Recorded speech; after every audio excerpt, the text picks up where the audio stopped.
Well, when we're cooking at Sheldon, I guess we try to do good old-fashioned home cooking. We cook nearly all of it, starting with the basic ingredients. And these are onions out of the garden, because we've had a bumper crop this year. And we grow our own lamb, we grow lots of our own veg, and some of our soft fruit. And then I buy beef and pork from people I know, so it's produced locally, and it hasn't travelled very far. And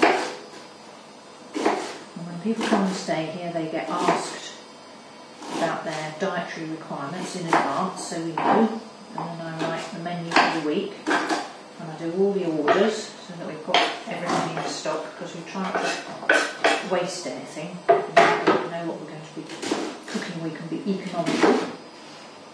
And Jan actually does most of the cooking in the kitchen. We make homemade cakes. Don't make biscuits anymore because life's a bit too busy. We make bread locally. And in general we have fairly simple breakfasts, which are toast and cereal and grapefruit and that sort of thing. And then lunch is usually bread and cheese and homemade soup and pâté and hummus and things like that. This afternoon tea and cake. And then the main meal in the evening, which is 2 courses. And Carl always pulls my leg and says that I'm a meat and 2 veg girl, and well, I am. That's often what we have. I'm going to wash my hands and crying, that's it.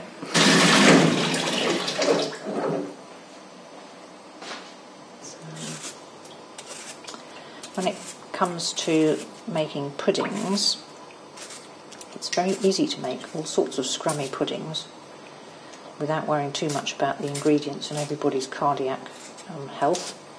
But quite often we get asked for low-fat diets, so we've got quite good at that. Lots of fruity puddings, and I guess making puds is the bit that I really enjoy, because you can go to town on it. Make quite a lot of different salads, particularly for lunch, and then we do buffet meals in the evening for special occasions. I did a course on boning and preparing meat and fish once, and that was extremely useful, because it's nice to be able to do whole fish and make them easy for people to eat, and we sometimes do that. We're lucky to be able to get local supplies of venison, which comes from a nearby estate. One of our housekeeping team is married to a gamekeeper, and so we're fortunate to know exactly where it's come from and how old it was. It makes it easy to cook, so when it's a treat is called for, then we might have roast venison or venison casserole.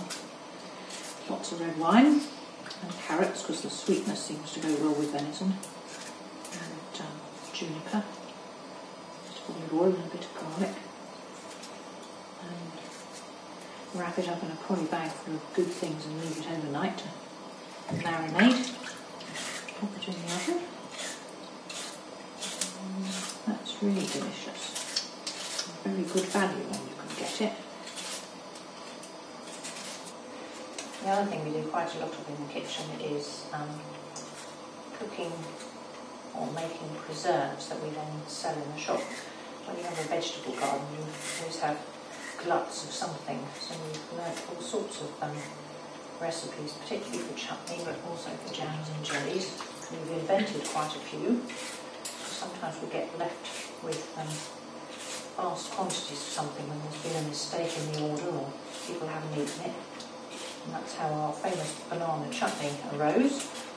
Somebody gave me a WI cookbook, a very old one, about unusual preserves, and that's quite useful, so we've adapted all sorts of recipes out of that. Can't beat a WI cookbook if you've got too much of something. We make things with hedgerow fruits like crab apples and elderberries and blackberries, rose hips sometimes, they're a bit tricky to pick. And oh yes, sloe gin, that's very popular. if it's a good year for sloes, then we make lots of that. And Susie sells it in the bar. And, I always think it tastes a bit like cough medicine, and you can convince yourself that it's doing you good.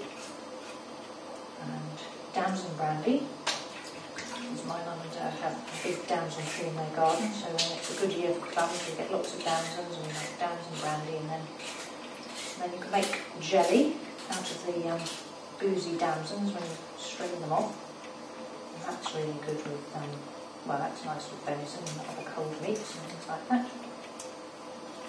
But I guess my favourite thing if I'm going in the kitchen and I don't have to do something, if I'm just cooking for fun, is to make puddings or have a good old baking day and make cakes and flapjack and things like that, and brownies. And we make Christmas cakes and Christmas puddings that we sell in the shop. And I've used a recipe for that I've had for years, that my mum used to make. And if I can, cook them in regular, because that cooks them better than anything else.